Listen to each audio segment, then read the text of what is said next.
Everyone, जैसा कि हम आज डिस्कस करने वाले हैं आपके सामने कि क्या प्रीवियस ईयर किसी भी कंपटीशन का हेल्प करता है कि आप कोई भी कंपटीशन निकाल लें। तो इसके लिए हम आपको आंसर दे रहे हैं, क्योंकि इसका आंसर आप जानते होंगे अकॉर्डिंग टू क्वालिफायर्स, या जिसका अच्छा रैंक आया है उसके रिस्पेक्ट में आप जानते होंगे। मगर प्रीवियस ईयर सभी बच्चे सॉल्व करते हैं, इसका मतलब है कि ये नेसेसरी हो गया कि सभी बच्चे सॉल्व करते हैं, तो ये नेसेसरी हो गया। मगर बोलने वाले कौन होते हैं? जो भी रैंकर लाए हैं, जैसे कि हम तैयारी कराते हैं गेट का, नेट का, पीएसयूज का, कई सारे स्ट्रीम्स में, computer science, electronic science, civil, mechanical, बहुत सारे ब्रांच है। तो हम इन सभी की बात करते हैं। कोई दूसरे कंपटीशंस, बैंक, पीओ, एसएससी, इसका भी तैयारी करते हैं। उन सभी में ये चीज कॉमन पाया जाएगा। क्या? तो जो भी बच्चे अगर मान लीजिए गेट की तैयारी ही कर रहे हैं और गेट की तैयारी करने वक्त वो प्रीवियस ईयर सॉल्व करते हैं, तो क्या होता है कि जब वो प्रीवियस ईयर सॉल्व करते हैं तो उनके पास क्या क्या एक स्पेशल चीज आ सकता है। तो उनके पास एक यही रहता है कि उनके पास ट्रिक आता है। ट्रिक का मतलब एक तरह से एग्जामिनेशन ने गेट आईआईटी जो क्वेश्चन सेट करती है, क्या करती है, तो ट्रिक से एक छल का पता चलता है कि किस तरह से हमारे कॉन्सेप्ट को खराब करती है। क्या? Previous year. तो प्रीवियस ईयर ऑलवेज कॉन्सेप्ट को हिलाने की कोशिश करती है। तो याद रखना है कि अगर गेट ऐसे एग्जामिनेशन में अगर एज्यूम करें कि 1 लाख स्टूडेंट्स बैठे, 1 लाख स्टूडेंट्स बैठे हैं, तो 1 लाख में जो पास करने वाले की संख्या है, पास, वो समझिए कि अप्रॉक्स 15,000 अप्रॉक्स। और यानी कि जो फेल कर गए हैं, यानी फेल का मतलब कि नॉट क्वालिफाइड, उसे कहा जाए, फेल नहीं कहा जाए, नॉट क्वालिफाइड, तो वो भी कुछ मार्क्स लाए, तो उनका क्या है 85,000 अप्रॉक्स। तो ये सोचे कि 85,000 वो हैं जो फेल किए हैं और 15,000 वो हैं जो पास किए हैं। मगर प्रीवियस ईयर के बारे में कौन बोलते हैं? तो आपके 200 या 300, 500 जो रैंकर होते हैं वही बोलते हैं, उन्हीं की बात दुनिया सुनती है। और ये हमेशा कहते हैं कि प्रीवियस ईयर हेल्प करता है, उसको बार बार करो, उसको रिवाइज करो। वो इसलिए बोलते हैं क्योंकि उनका कॉन्सेप्ट अच्छा था, इतना ही है। जिनका कॉन्सेप्ट अच्छा नहीं था, अगर उस बात पर ध्यान रखेंगे तो समझिए कि निकलने वाला कंपटीशन नहीं है, पास भी नहीं करेंगे। क्योंकि जो प्रीवियस ईयर होता है वो कॉन्सेप्ट से ऊपर का क्वेश्चन पूछता है। तो इसका मतलब है कि अगर आप तैयारी करते हैं किसी कंपटीशन का, तो पहले क्या करना होगा? कॉन्सेप्ट बिल्डिंग करना होगा।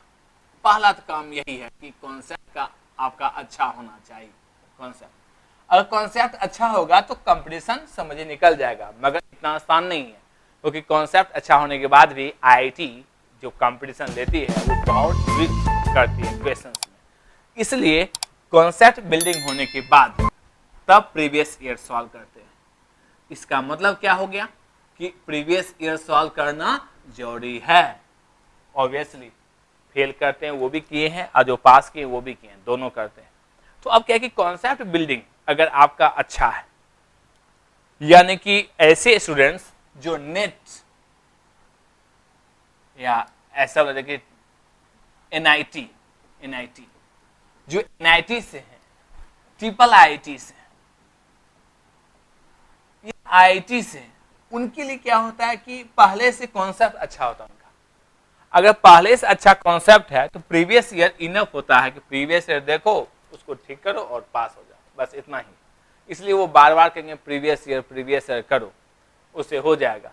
मगर उनका क्या, जो प्रीवियस जिनका कॉन्सेप्ट अच्छा है ही नहीं, तो पहले क्या करना है? उन सभी बच्चों के लिए पहला काम है, जैसे कि बहुत सारे बच्चे स्टूडेंट्स क्या करते हैं, एग्जामिनेशन के टाइम में ही तैयारी करते हैं। जो भी स्टूडेंट्स एग्जामिनेशन के टाइम में ही देखे हैं, खोले हैं, वो वोलाटाइल मेमोरी की तरह उड़ गया, सब कुछ याद नहीं है। तो क्या करते हैं? फिर तैयारी करने आते हैं।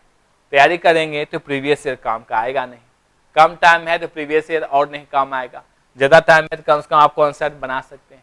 तो जब भी आप तैयारी करें तो ऑलवेज कॉन्सेप्ट बनाएं। कम टाइम हो, टेंशन की बात नहीं है।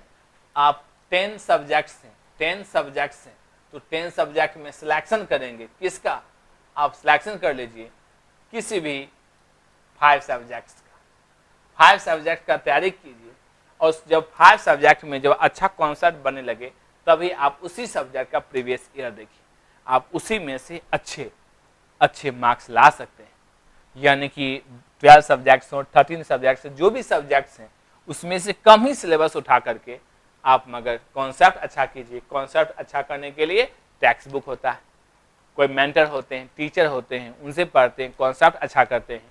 जब अच्छा कॉन्सेप्ट हो जाता है, टीचर का हर चीज़ आ रहा है समझ में, टीचर का हर क्वेश्चन हमें आ रहा है समझ में, जो पढ़ा रहे हैं, जो करा रहे हैं वो आ गया, टेक्स्ट बुक आ गया, कॉन्सेप्ट अच्छा हो गया आपका। अब ये नहीं टेंशन है कि हम इनफाइनाइट क्वेश्चन सॉल्व करें, नहीं, बस आप प्रीवियस ईयर पर आइए, उसको समझिए और उसके बारे में थिंक कीजिए कि हम पढ़ने के बाद भी प्रीवियस ईयर सॉल्व नहीं होता है, तो आपको उसके बाद ट्रिक आएगा, साथ में ट्रिक आएगा तो हो जाएगा। इसलिए जो अच्छे कॉलेज से हैं, वो अच्छे से जो पढ़े हुए हैं, उनकी तो कोई बात नहीं, उनके पास कौन सा बिल्डिंग है और उनसे बहुत सारे असाइनमेंट्स करवा करके थोड़ा सा कॉन्सेप्ट बना दिए उनका। भले ही उनको लगता है कि हमें कॉन्सेप्ट अच्छा नहीं है, ऐसे भी इन सभी को भी लगता है कि कॉन्सेप्ट मेरा अच्छा नहीं है। क्यों? क्योंकि जहाँ वो फेस करते हैं, वो हाई लेवल टीचर्स फेस करते हैं, तो ऑलवेज कॉन्सेप्ट अच्छा माना ही नहीं जाता कि मेरा अच्छा है, मगर होता है कुछ अच्छा as compare to local college, जो प्राइवेट कॉलेज है इधर उधर से अच्छे होते हैं। इसलिए क्या है कि ये थोड़ा सा भी तैयारी करते थे निकल जाता है, वो बार बार कहेंगे प्रीवियस ईयर। याद रखना है कि जो जस्ट तैयारी किए हैं अपने यूनिवर्सिटी का इधर उधर से देख करके, लास्ट में कुछ तैयारी देख करके कि क्या नोट्स है क्या नहीं है, पास करके, उनके लिए प्रीवियस ईयर प्लीज हेल्पफुल नहीं है। समझिए कि कॉन्सेप्ट बनाइए और प्रीवियस ईयर एग्जामिनेशन से पहले, अगर एग्जामिनेशन की तैयारी करते आ रहे हैं तो की बात है, पहले समझिए कि 45 डेज पहले अगर इसको स्टार्ट करते हैं तो ये अच्छा रहेगा। और आपके पास 45 डेज ही हो तो समझ लीजिए कि कैसे तैयारी करेंगे, तो गॉड नोज के सेंस में तैयारी करेंगे। डिपेंड करता है कि आपका प्रीवियस कॉन्सेप्ट कैसा है। प्रीवियस कॉन्सेप्ट अच्छा है, अच्छे से यूनिवर्सिटी में पढ़े थे, आपका अच्छा नॉलेज है, अच्छा अभी कॉन्फिडेंस है, कॉन्फिडेंस भी मैटर करता है, कॉन्फिडेंस से भी बहुत क्वेश्चन बनता है, क्योंकि एग्जामिनेशन जाने के बाद कॉन्फिडेंस ही डाउन हो जाती है, इसलिए बहुत सारे क्वेश्चन गलत हो जाते हैं।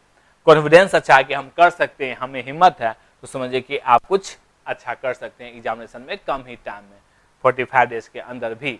और ये नहीं कि आप IIT का रैंक निकाल सकते हैं, ये बात नहीं है। अगर तभी ये बात हो सकती है जब आपका कॉन्सेप्ट बहुत अच्छा हो, अच्छे ढंग से पढ़े हो, आपका CGPA भी 9 पॉइंट समथिंग हो, तो समझिए कि तब ये फीजिबल है, आराम से आप उसे निकाल सकते हैं, IIT रैंक का ला सकते हैं। तो प्रीवियस ईयर सभी लोग सॉल्व करते हैं, चाहे पास किए हैं या फेल किए हैं, मगर हेल्प उन्हीं को करता है जिनके पास अच्छे कॉन्सेप्ट है, अच्छे कॉन्सेप्ट को तोड़ता है प्रीवियस ईयर, तब वो हम स्ट्रॉन्ग होते हैं। और स्ट्रॉन्ग होने के बाद हम समझ आते हैं कि हमें किस तरह क्वेश्चन पूछा जाएगा। थैंक यू, हम आज इतना ही रखते हैं। अगले वीडियो हम बताएंगे कि अदर जो भी कंपटीशन हैं, PSU हैं, नेट हैं, DRDO, इसरो, जो भी अदर कंपटीशन अलग से लेती है, उसके लिए क्या क्या सिलेबस होती है, गेट में भी क्या सिलेबस है, कितना कॉमन है, कितना मैच करता है, इसके लिए हम आपको एक नेक्स्ट वीडियो में बताने वाले हैं।